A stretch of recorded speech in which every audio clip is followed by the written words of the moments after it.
Welcome to Thinking Through Autonomy, a podcast to help you understand the promise and impact of autonomous land and air vehicles in our world. I'm Ken Dunlap, managing partner of Catalyst Go, taking you on this journey. Hear and read more at thinkingthroughautonomy.com. Now it's time to take your hands off the wheel, foot off the pedal, hand off that throttle, and let's go. We're talking today with Brooke Tapsall. She's founder and CEO of DroneALERT. It's a drone reporting app that I really believe has the potential to become a foundational tool for counter UAS, and I'm really excited to learn more about it. She's also managing partner for Aegis. It's a drone service and consultancy provider, and she's been a scientist with the European Commission. In 2018, Brooke received the prestigious Woman to Watch in UAS Award from the Women in Drones Foundation for her work disrupting, innovating, and shaping the future of the UAS industry. She joins us from Milan, Italy. Good afternoon, Brooke. Welcome to Thinking Through Autonomy. Thanks, Ken. It's great to be here. We always start out with kind of an icebreaker topic. And I also call it, be careful what you post on social media because Thinking Through Autonomy might find it and ask you about it. And we take a random fact, we talk about it. I want to talk to you today, Brooke, about Toby the Wonder Dog. He is this just incredibly adorable Australian Shepherd. And I want to know, are Australian Shepherds as smart as they say? And can a human ever become smarter than an Australian Shepherd? Very good question. And sometimes I think we all have our moments where maybe we can outwit each other, but yeah. Can we ever be smarter? I don't know. Maybe we think it. We both probably think it. But I've had border collies as well back in Australia, and I can definitely say that I had a border collie. She was extremely switched on. That an example was I would draw a line on the ground anywhere, and I would say no. And then she knew she just wouldn't cross it at all, and she didn't. If I would go visiting and I would take her with me, I would cross it generally where the carpet and the tiles meet, and I would go no, and she would never go in. It amazed everybody. Doing that with Toby, I go no. 5 years later, he still can't get it. So okay. I don't know with that one. Now, does it help that you're Australian and you have an Australian accent and he's an Australian dog? Does he understand better? Absolutely. I mean, I can really bring out my vowels, which I have to sort of be careful of in Europe a little bit. Otherwise, people can't understand me. But Toby does, so this is amazing. And you take him with you on your Atlas field teams, don't you?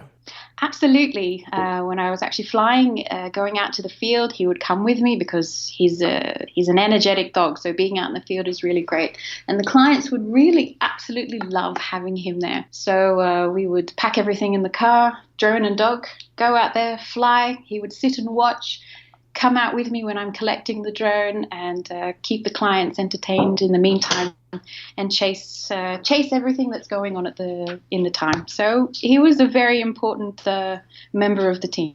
Brooke, we have to become serious here for a little bit. You just have this incredibly amazing background, and you started off as a scientist for the European Commission, and now you're a CEO of a drone startup that has really this exciting potential. Can you tell us a little bit about what you did at the Commission, how you got interest in drones, because I understand your main background is as a geospatial analyst, and how you wound up at DroneALERT and Aegis? So the story starts a bit more than the Commission back in Australia, where my background is remote sensing, and I was working with the Queensland government with remote sensing for law applications, essentially. We were using remote sensing for court prosecutions, which was specialized. There was about 5 or more of us in the state that were doing this. So we had someone from London come and visit us and say that, what you're doing there is very specialized, and they wanted to know more about what we did. So that got me thinking, and I contacted the person in London and said, if you think we're so fantastic, I'd really love to see what else is going on in the world. And I arranged to come and visit them. And I also asked, where else can I go when I visit in Europe? And they mentioned the European Commission. So this is how I arrived to the European Commission in that respect. And from there, I was working with satellite imagery for agricultural purposes. And from satellite imagery, it's just a natural step to go into drone imagery. And this is where I started to fly. Toby the Wonder Dog was coming along. Yeah. And from there, it just became quite apparent that we needed help with the compliance side, with the regulation side. And I think this draws a little bit more on what I was doing in Australia with the law. So that was a natural avenue for me to take. And the brainchild, the thought for DroneALERT really started around 2015, actually. I had the idea for that, and it's been progressively developed since then. That's a great segue. Let's talk a little bit more about DroneALERT. And if our listeners want to follow us, you can go to drone-detectives.com and see what we're talking about, because it's really fabulous. And I also want to put a disclaimer out there. I'm very enthusiastic and I'm excited by DroneALERT. And I just want to say that neither Thinking Through Autonomy nor Catalyst Go has a financial interest in this. This is true enthusiasm for a wonderful technology. If I look at DroneALERT and I look at the Drone Detectives page, I see a map of the world, Brooke. I see drone reports that are listed on here as far south as Cape Town, as far north as the North Sea. And if you draw a circle around the world, you're hitting just about every country in between, and you have all these wonderful layers of information that can be put on top of the basic map. And I'm just wondering if you could tell us, what is DroneALERT, how does it work, and what was your inspiration for launching this? So DroneALERT it's a rapid global reporting tool for drone incidences, and it's really designed for the mobile device. So the people that are out in the field and they see the incidences, they can record and report while they're there, and this can provide very valuable evidence to investigations. This is where I found that there was a gap missing in the drone industry, was that when there was an incident where we're missing crucial evidence, because a lot of drones come in and out in such a time that by the time the police arrived or anyone who arrived, not for any fault of their own, but it's just the delay in getting there, the person is been and gone. And you have lost information, but there's a lot of people standing around that have a mobile device, either their tablet or their phone. And being the social people that we are in some respect, we generally take things out and record it. So I just thought of how we can help the authorities to fill those gaps in evidence by also using the power of the people. And this is where DroneALERT came out. So I can understand this as a forensic tool, but I'm wondering, what's the delay between the time somebody reports something on the app until the time that it shows up on the map, until the time that you can send an alert out to a regulator or perhaps law enforcement? So this is near real time. It's as fast as the mobile network that you're reporting on. So as soon as you've done your report, you've gone through the verification, it will show up on the map, and it will automatically, as soon as it hits our system, our database, it gets sent out to the authorities in that jurisdiction. So as soon as it hits our system, it also hits their system, and I would say it's near real time. So if we go back and we look at the fiascos at Heathrow and at Gatwick, it sounds what you're telling me is that if this tool was deployed around those airports, the authorities would have had near real-time information on where those drones, if it was a drone, that's my editorial comment, were launched from, and really where to track down the bad operator.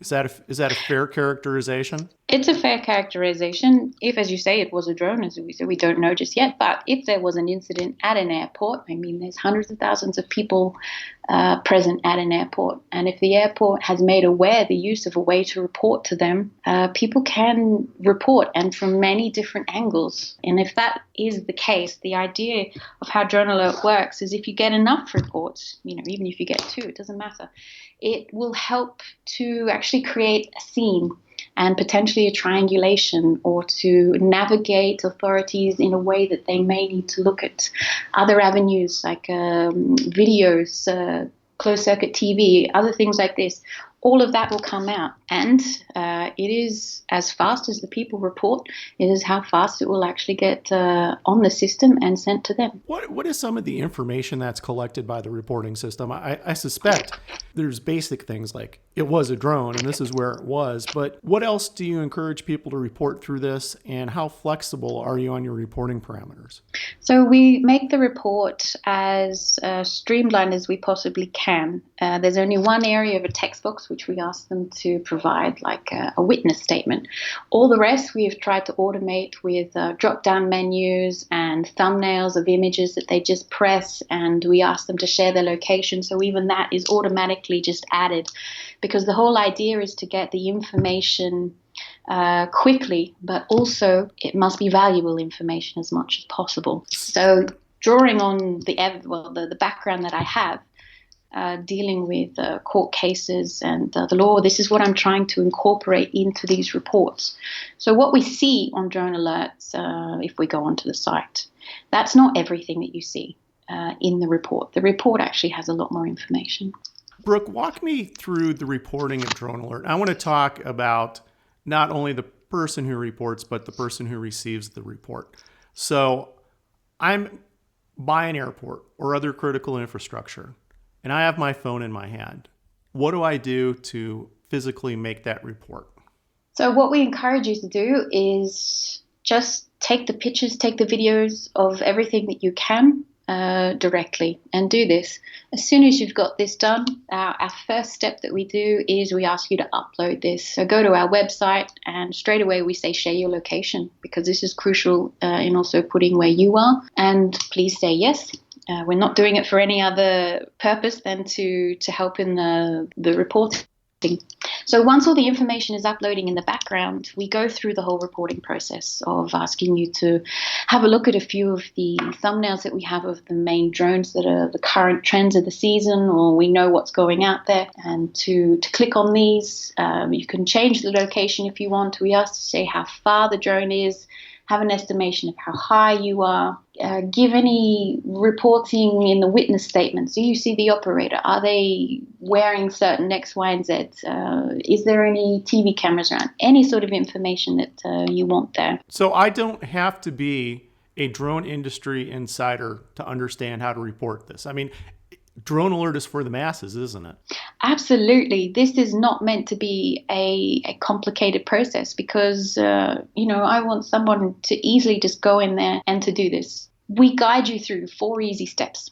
And as I mentioned, it's touchdown, it's intuitive, it's enough to get some initial information out there. And the authorities, if they will read that report and look at the information, like the videos or the images that have been attached, find it useful, they can then contact that person to gain further information if they require it.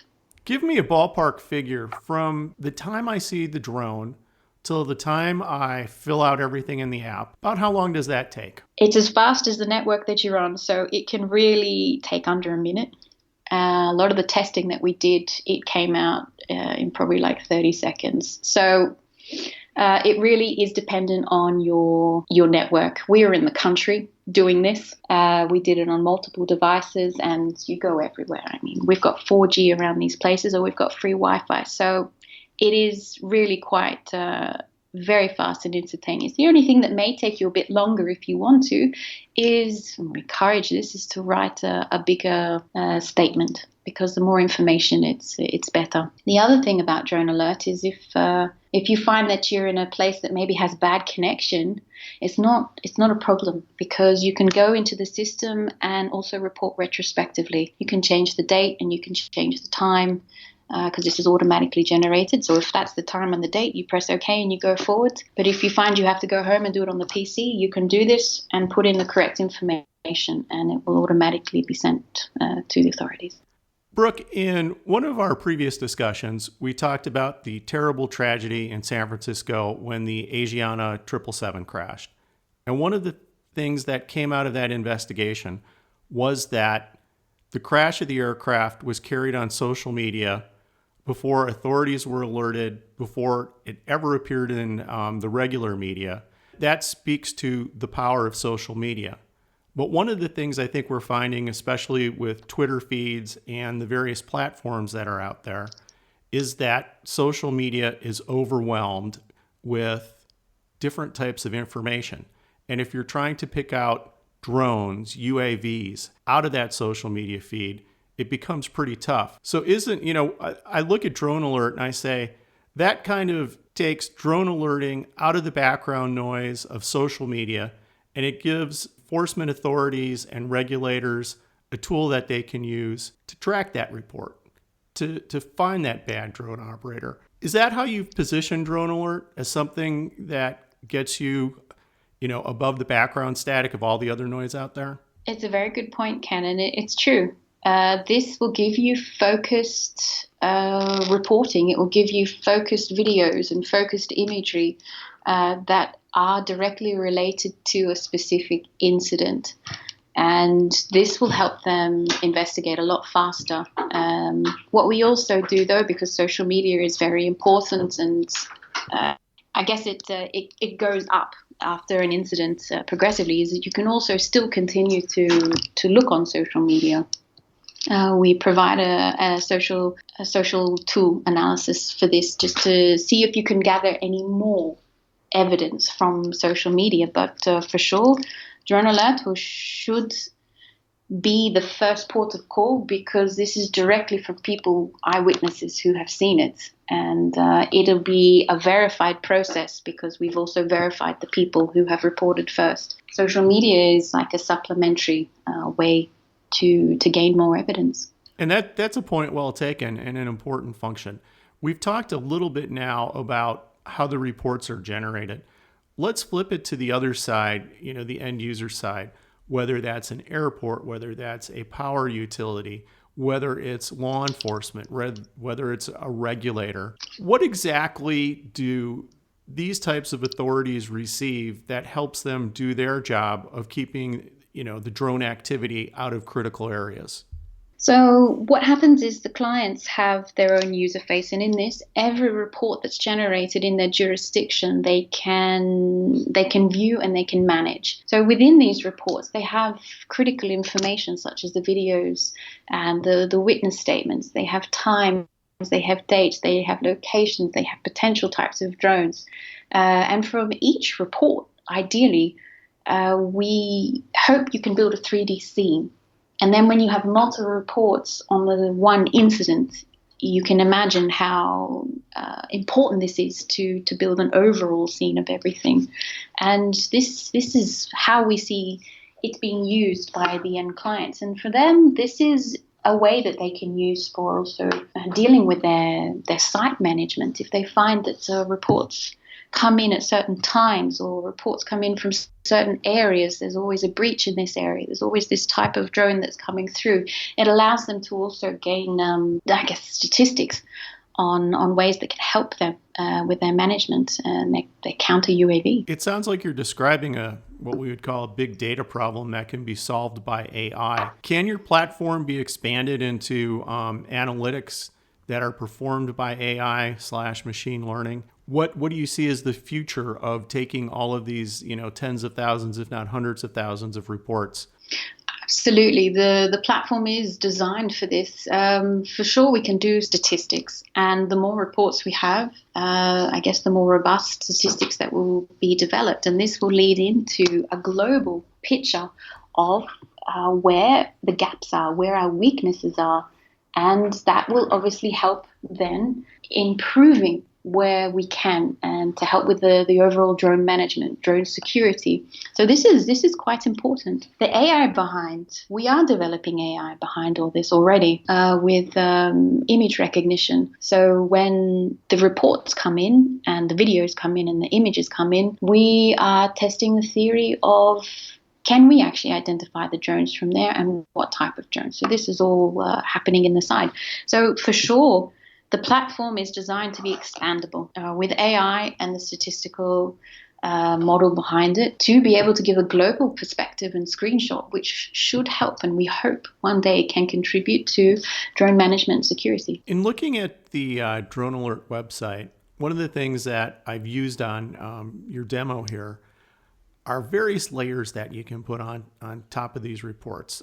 We see NOTAMs, we see no-fly zones, we see drone racing zones. As you kind of look at the future, or maybe speak to your clients now, what other kind of layers are useful to overlay the drone reports? I think what we have up at the moment are probably the most crucial ones that are available. The no-fly zones we extracted globally through artificial intelligence, actually. And we have the drone racing up there because what I'm also trying to show are very clearly the areas that are safe to fly, or zones which are safe to fly.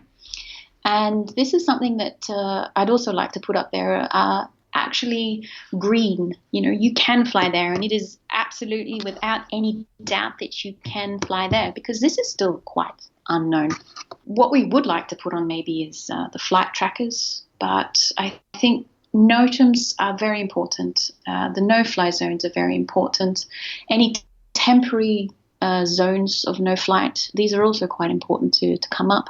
And each one of these is linked to the country's drone laws, which I think is also very important, because a lot of people want to know, I can't fly there, why? And where can I look to understand where I can fly if I go to these countries?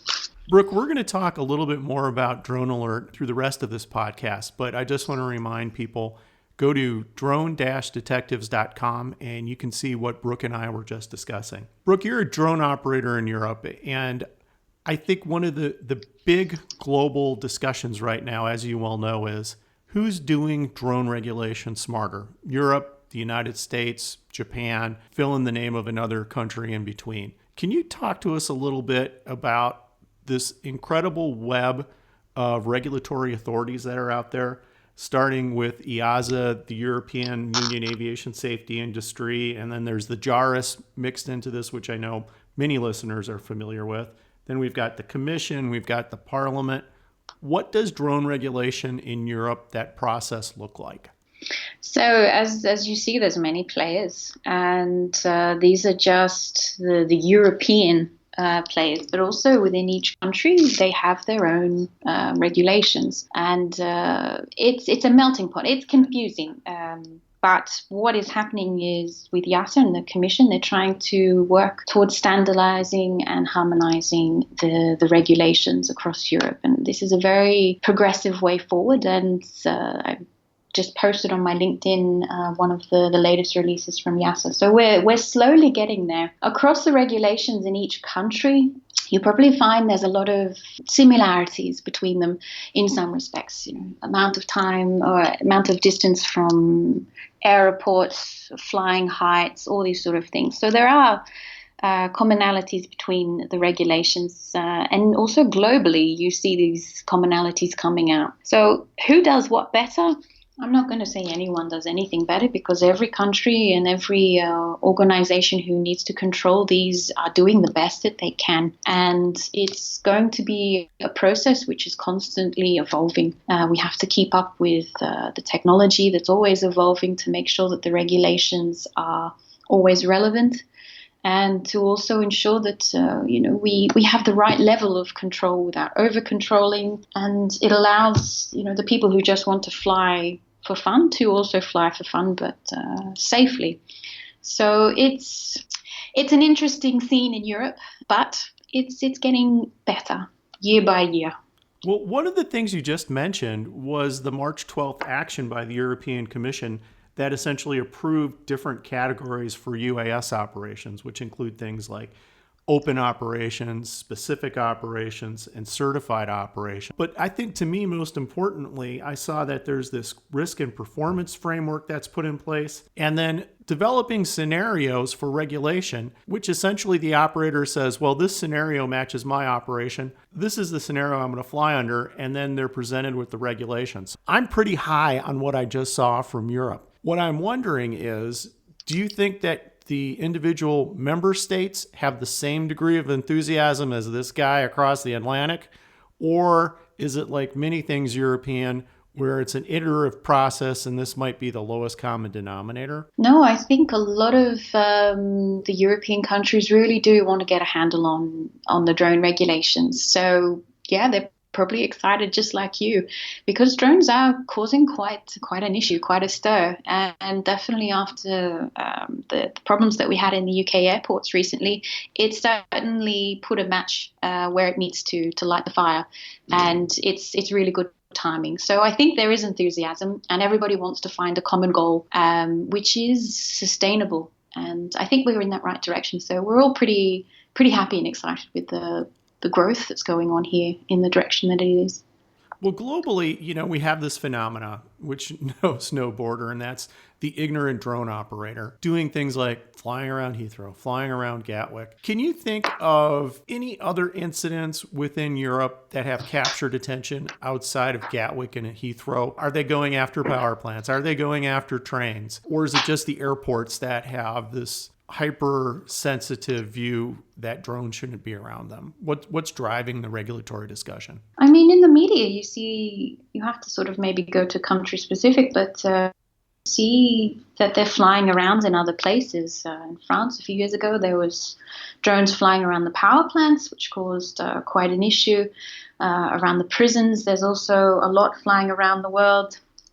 And you have over maybe high security areas like palaces and other things like that. So where you're wondering what they're doing with the drone, there are incidences like this happening. And in other airports around Europe, there's drones flying in these areas as well. So all of this, and potentially just the inability to really control it and to get on top of it is really a driving force to make sure we have the right regulations to be able to deal with it as much as we possibly can, with the categories, as you've mentioned before, to make sure we cover the range of drones that we have, in the weights that we have, in the commercial, in the recreational, because each of these are separated in Europe as well. So it's a minefield, really. Brooke, let's talk a little bit about UAS operations in Europe. What are we typically seeing that customers are asking for? So there's lots of applications for drones in Europe, and I guess you can also expand this to the world. Agriculture is a big one here in Europe. It's been also deployed in emergency services, for surveys. We've got infrastructure of oil and gas, wind farms, humanitarian purposes, film and TV. The police are bringing them into their teams essentially now.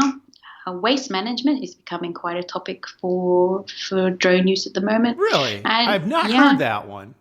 Yeah, they're using it to try and find where all the waste is, because you've got to go up higher to see that it's hidden over in the corner of a field somewhere. So they're using it a bit for waste management, illegal dumping and spotting these. Interesting. Yeah, and you've got your typical real estate and weddings and all this sort of stuff. Postal services have been testing the use of delivery into remote areas of the post by drones. So there's lots of applications. And I would be remiss if we didn't talk about package delivery, like the Amazons of the world, or UPS that want to do this. Give me a number between 0 and 10 of when you think the first commercial delivery of a package will be. I mean, a real delivery, not just some test somewhere. Not just an ice cream being delivered from the beach. No. I want my whole bean burrito delivered right now and every Friday. Yeah, I think we've got to wait a little bit for that one, because we have to get the UTM up and going.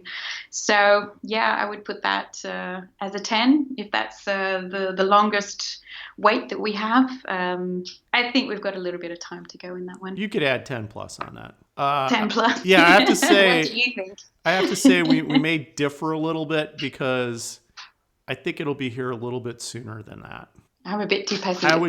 I would give it at least a strong 4 plus. Oh, really? Wow. But I'm not betting on that. Okay. So let's kind of go back to where we started, talking about DroneALERT and talking about the bigger topic of counter UAS. Hot topic on this side of the Atlantic. We have people selling literally directed energy weapons to take down drones, jammers, blinding systems, you name it. And I'm just kind of wondering, is there a general European consensus on what can be done or maybe what shouldn't be done? And where is this all falling in the broader discussion of UTM? You mentioned a few of the technological devices that we have for counter UAV, but the counter UAV technology is still developing and will constantly be developing. It's something where you still kind of have to be there. If you've got one of these jamming guns, I mean, they bring them out to the World Economic Forum. You have to be there, point this massive thing at the drone to take it out. And if you're not there, well, what are you going to do? So for this, I think the technology is still developing, and it'll take a bit more time, but we're getting there. We've got a few options out there that are all testing. I mean, even using eagles and nets, and it's all been going through the testing phases for counter UAV. Brooke, let's talk a little bit more. You just used the word UTM and the relation between UTM and counter UAS. And I'm going to flavor this podcast by putting a position forward. And I think my basic position is that UTM should be used for cooperating traffic. So if you are a UAS system that wants to be part of the airspace and have privileges in the airspace, UTM needs to be a requirement for you.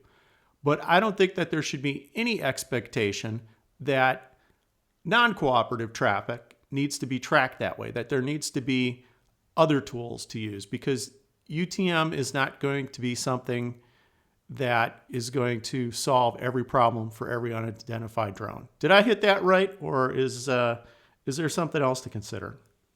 No, it sounds all right, because I mean, UTM, as you said, it's controlling the skies. And I guess the thing that I'll bring on that maybe can link to counter UAV is the geofencing. Essentially, in a way, this is being tested and done by some of the manufacturers of a way to control the drones. And I guess a counter UAV method to keep it out of a zone is to geofence it, to stop it from going in there. That would be a link for me. But like with anything in any sort of technology, you've always got those bright sparks out there. It could be an Australian shepherd behind the keyboard, you never know, that hack into these systems and allow drones to go anywhere. Yeah, and I think the basic issue, wouldn't you agree, with geofencing and with UTM is that these are systems that are pretty easy to circumvent. And if you're a bad drone operator and you have bad intent, turning that stuff off is pretty easy. And it doesn't seem to make sense that you need to build a whole UTM system to find those one or two operators who are trying to circumvent you anyways. And I would just add, you're going to have autonomous systems that are going to be able to evade any kind of signals collection system that you put out there. So it's kind of too late to talk about that, but that's my soapbox. No, it's true. You will always have someone that will get through this. And I mean, this is probably getting into the darker side of drones with maybe terrorism or doing it for smuggling purposes or something like that. Where there's a will, there's a way. And even if that way is potentially blocked once, they will find another way. And you just have to keep blocking it. But it's hard to actually stop it forever or forcefully, because what if you've got someone that's built a drone from everything taken off the net? It's not actually one of the mainstream manufacturers, so a lot of this information or the geofencing built into the manufacturers is not there. So there's a will, there's a way. But the thing is, if you've got these aspects, you've still got me being the person maybe illegally flying, and there's someone standing next to me, or there's a couple of people standing next to me. And this is where the power of actually using people to gain evidence and to provide that will always have relevance, because you can't hack that. People, if they're feeling that something's wrong or there's an issue with it, they will report it, and they will want to do something with that information. And this is where I guess DroneALERT comes in with the counter UAV as a way that circumnavigates also the hacking and the technology, because you're using people, the power of the people, to get that information. And maybe you can bribe or hack that, but you still will get the majority of people doing hopefully the right thing in reporting. Well, I think what we need to do is take this concept called crowdsource detection and tracking and copyright it. Because actually, I don't want to take your business from you, but it's patented. It's all right. Oh, okay. So I can't do it. Yes.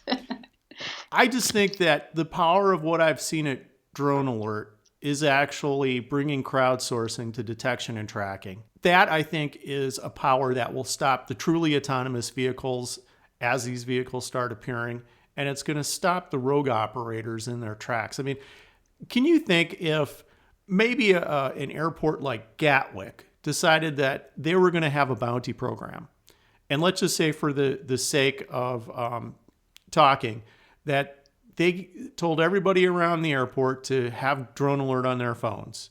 And if there was someone that reported it and that person was prosecuted, you'd go get a bounty and reward for that. Do you envision DroneALERT as being a bounty tool? What do you think would make someone want to pick up DroneALERT, install the app on the phone, and actually put reports in? Absolutely. I agree with you there, Ken. We want to make sure that people get a reward, or they feel that there is use coming out of this. So, bounty hunter, drone detective, some sort of reward to show that what they've done is valuable and has had impact. What I've heard a bit around with other operators and people, they said they've put in a report or they've done this through the normal avenues, and they go, it's a black box. You never see anything again. You never hear from it again. You don't know why it's done anything, and you go, well, why should I report? We don't want that attitude. We want people to feel that they are providing something very valuable. So giving them a reward for this is very important to us, and it's something we want to work with the airports, with the clients with, to provide this. And don't you think it would be cheaper for the airports to deploy a system like DroneALERT than to put these death ray killer beams that they're spending millions of pounds on top of their airport? It seems to me bounties cost far less. They do, but it may not look so cool. Oh my. We'll save that discussion for a future podcast. I just want to maybe turn the discussion around a little bit for the last few moments that we have here to talk a little bit about BVLOS. In a country like the United States, you essentially could fly a drone from one end of the country to the other and only have to deal with the FAA for the most part. On the other hand, I could pretty easily take a drone between Switzerland and France on a hourly basis and cause two regulators problems. Where does the BVS discussion stand right now in Europe, especially knowing that there might be commercial purposes where these drones need to go from one nation's airspace into another? Yeah, I mean, around the world, BVLOS is topical no matter where you are because it is a risk. I mean, you don't see the drone and that's a problem. But I think like other countries around the world, they're slowly giving companies the authority to fly once they've gone through the correct procedures and processes. Indeed, we've got to the issue of multiple regulators, and if you fly the distance of America over Europe, you're covering many different countries and different airspaces. So again, this is something you have to deal with. Europe is just so many different regulatory bodies that a topic like this can take a while to resolve. But as far as I understand, they're getting there. Brooke, one of the things that I know you're incredibly passionate about is getting more women and girls involved in this industry, because frankly, there aren't enough. Can you tell us a little bit about what you've been doing and the great initiatives that you've been part of over the last 18 months? Absolutely. As you mentioned earlier in the introduction, I was given the honor of the Women to Watch in 2018. And this was amazing to also meet other ladies in the industry like this. What I have is a passion that to bring women into the drone industry, because we sort of stand a bit alone. There's not so many of us. So when I see younger ladies who are interested in entrepreneurship or interested in picking up a drone, I try and offer my help with mentoring, giving advice, something like this, and definitely encouragement to help them really not be afraid of entering into this field. What do you think is the key thing that needs to be done? Is it companies opening up greater diversity within their workforces and really stepping up on that? And it's a problem. It is a problem, and I think they're starting to attack, and maybe have been for a few years, the issue to really help with that. So a lot of companies do try and hire the ladies if they're appropriately skilled, but also in Europe there's a lot of funding and initiatives that help female entrepreneurs, innovation hubs, female business leader groups. There's a lot of different support networks and avenues out there to help the ladies, and I've been able to join these. They have particular pitching startups as well for the ladies. So you have to sort of search for it to find it, but they're out there. And also the European Commission is really supporting female entrepreneurs and innovation. So you just have to sort of get on the internet for a little bit and search for it, and get connected with all these ladies that you see on the internet or doing interviews, etc., like this, and just sort of help each other. And that also provides an avenue of people that they know where you are in this, that they send people to you for help. So I've had some male colleagues who have had young lady entrepreneurs come to them, and they've actually sent them to me to provide some mentoring. So it's just extending your network out there as well. What's your favorite story or biggest surprise in doing this? I guess it's just finding the ladies, which has been the biggest issue, and just to not feel intimidated if you do find yourself in a situation where you are the only lady in a meeting or at presentations or anything like this. You do find that everybody in the industry, male or female, they are supportive of you. I don't find that the male colleagues are not supportive at all. It's just that there's not many of the ladies out there. You relayed to me a story where you were at a booth with one of your sales managers, and someone walked up to the manager who was a male and assumed that was the CEO. Do you find that often, where people won't accept the fact that you're a female CEO in the drone industry? I think it's a bit interesting to begin with, and I find that you need to sort of prove yourself a little bit in conversations to begin with, because yes, when you're at the booth, in that respect, they just think you're the sales girl. The sales girl's in, and they just think you're one of those. So it was my CTO who was approached, and the person said, this is your idea, and he was very lovely. He said, no, she's a CEO, and it was her idea. And the person just went, oh. I had email correspondence with people, and then I said, let's have a call. And we have a call, and I said, hi, this is Brooke Tapsall. And I actually had someone just say, oh my God, you're a woman. And I went, yes. I thought you were a man, just by the name. I don't know why. I think Brooke is a female name, but they just seem to assume that you're going to be a male in this. So you do sort of have to maybe do a little bit of foundation work, but you do get the support apart from that, and it's changing in the culture as well. Most of my career has been spent in a male-dominated industry, so I'm kind of used to sort of sticking the elbows out and making myself a bit more heard, if I can say that. So you do get some funny stories, and you do maybe have to put your hand up a little bit more, but the culture is changing, and you do get a lot of support through funding, through networks, and also from your male colleagues. Let me ask you this. If your daughter, your sister, your friend comes to you and she says, I'm really interested about drones, what's your advice that you give to these young girls and these women? Yeah, I mean, if you've got the passion, so follow your passion, follow your heart with these things, and just keep going.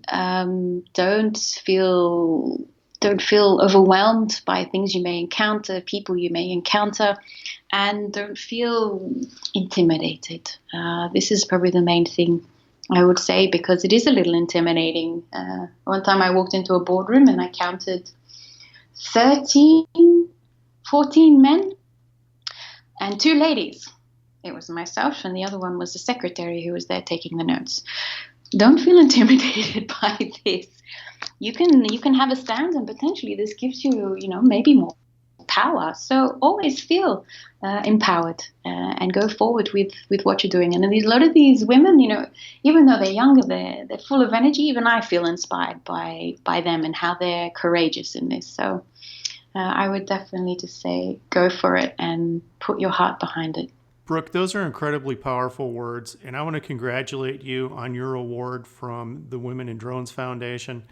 And I certainly want to thank you for joining us on Thinking Through Autonomy. It's been a great pleasure. You're always welcome back.